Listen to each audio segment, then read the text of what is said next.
An 18-year-old leaves home on the 4th of July for a boat trip to a remote barrier island off the Mississippi coast. More than 20 friends travel with him across 3 separate vessels.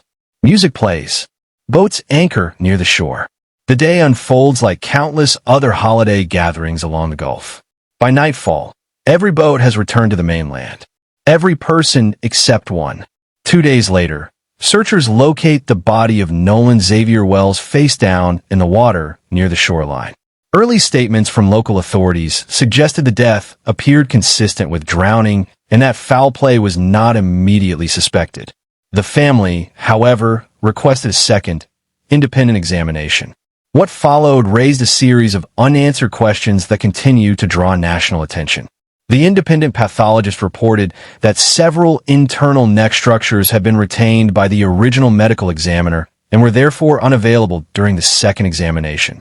In addition, a large area of deep red discoloration measuring approximately 12 by 8 inches was documented on the back of the skull. These observations did not resolve the cause of death. Instead, they prompted additional questions and further forensic review. This is the account of what is publicly known about the final hours of Nolan Wells and the findings that have shaped the ongoing investigation. On the morning of July 4th, 2026, Nolan Xavier Wells joined a group of acquaintances departing from the Ocean Springs area. GPS records show the primary boat left a private dock shortly before 10 a.m. and reached Horn Island around 11:14 a.m. Roughly 20 to 30 young people arrived across 3 vessels. Horn Island is a long, largely undeveloped strip of land in the Gulf of Mexico.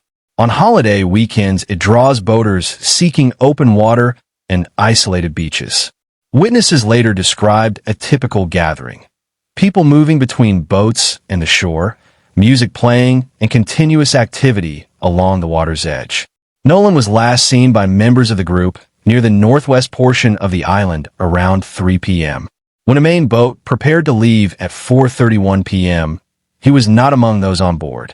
According to statements provided by friends, Nolan indicated he would remain on the island and return later with another group of acquaintances.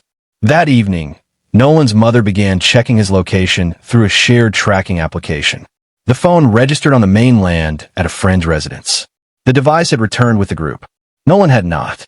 Family members later stated that the phone was recovered only after they arrived at the residence and requested it.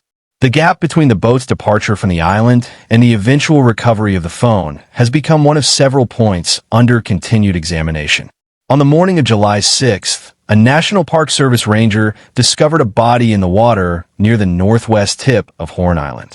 Authorities confirmed the remains belonged to Nolan Wells. He was found in a face-down position close to the shoreline. The Mississippi State Medical Examiner's Office conducted the initial autopsy. Public statements at the time indicated the death appeared consistent with drowning and that foul play was not suspected. The family did not accept that preliminary assessment and arranged for an independent examination.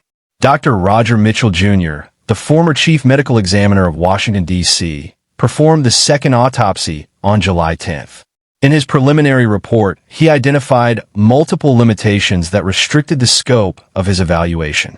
The independent pathologist reported that several internal neck structures, including the trachea, laryngeal cartilage, thyroid horn, and hyoid bone, had been retained by the original medical examiner and were therefore unavailable during the second examination. According to forensic pathologists, these structures may be retained when additional examination is considered necessary, including in cases involving possible injuries to the neck. The hyoid bone is one of the structures forensic pathologists examine when evaluating possible neck compression, although fractures are not present in every such case.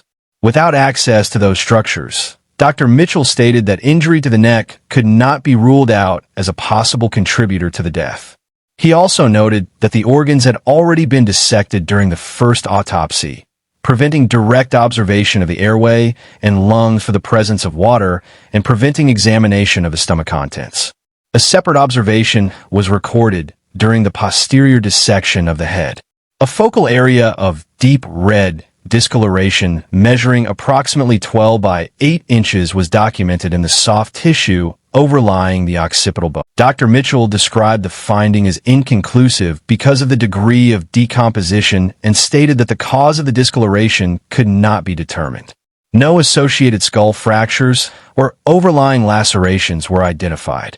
According to forensic pathology literature, post-mortem lividity typically follows gravity, although decomposition and body position can complicate interpretation. Because the body was recovered in a face-down position, the location of the discoloration on the back of the head has been noted as a point requiring further consideration. The independent autopsy ultimately classified both the cause and manner of death as undetermined, pending additional investigation. According to law enforcement statements, the investigation is receiving assistance from the FBI. Authorities report that more than 60 individuals connected to the events of July 4th have been interviewed. Digital records from cellular devices, vessel tracking data, and additional witness accounts continue to be reviewed. A significant gap remains in the documented timeline between approximately 4:30 p.m. on July 4th and the recovery of the body on the morning of July 6th. Witness statements regarding who Nolan was expected to leave the island with have not been fully reconciled. Investigators continue to examine the sequence of events on the island, the handling of personal belongings, and the physical findings documented in both autopsy reports. No arrests have been announced, and the case remains active. The publicly available record shows an 18-year-old who left for a holiday gathering and did not return.